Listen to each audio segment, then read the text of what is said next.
नमस्ते दोस्तों, मैं डॉक्टर वेद प्रकाश मिश्रा, आपका एनोरेक्टल सर्जन, आपका अपने यूट्यूब चैनल में स्वागत करता हूं।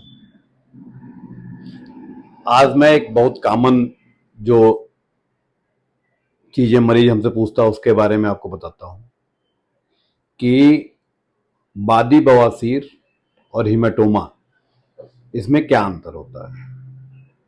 मरीज को लगता है कि उसके एनल एरिया में बाहर तरफ सूजन आ गया है, तो वो समझ नहीं पाता है कि ये बवासीर है या और कोई बीमारी है।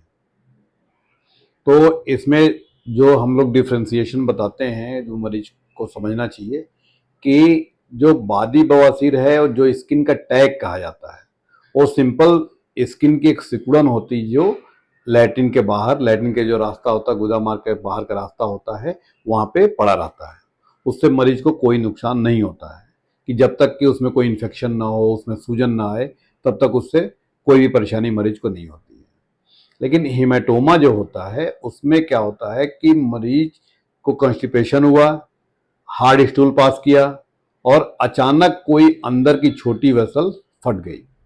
अब जो ब्लड निकला वो बाहर ना निकल के अंदर इकट्ठा हो गया, तो अंदर जब इकट्ठा हो जाता है तो उसको हिमेटोमा कहते हैं। वो काफ़ी पेनफुल होता है और ये अचानक होता है कि मरीज को अचानक एक ही दिन में सूजन आई और पेन शुरू हो गया। धीरे धीरे सूजन जो है वो कम पड़ती है, बाद कुछ दिनों में कभी कभी क्या होता है उसमें दर्द कम हो जाता है, लेकिन सूजन बनी रहती है। यदि आप ध्यान दें तो ये दो डायग्राम आपके सामने है। एक स्किन टैग है, ये वाला जो है ये स्किन टैग है, इसको कहते हैं कि जो एक्सटर्नल पाइल्स, या इसको जो बादी बवासीर कहते हैं। दूसरा जो है स्वेलिंग आती है कि ये अचानक आ जाती है, हार्ड स्टूल पास होने से ब्लड कलेक्शन हो जाता है स्किन के नीचे। इस तरह के कुछ फिगर इसमें दिखता है, तो इसको कहते हैं हिमेटोमा। हिमेटोमा पेनफुल होता है और कोशिश किया जाता है कि जितना जल्दी हो सके छोटी सी सर्जरी करके हल्का सा एक निक यहाँ लगाते हैं और इसमें से जो ब्लड कलेक्शन है उसको बाहर निकाल लेते हैं। तो अगर हम देखें तो हम अगर डिफ्रेंशिएशन हमको पता चल जाता है, अगर हमें लगता है कि वो जो बादी बवासीर है तो हमें कुछ नहीं करना जब तक कि उसमें कोई प्रॉब्लम न दिखे।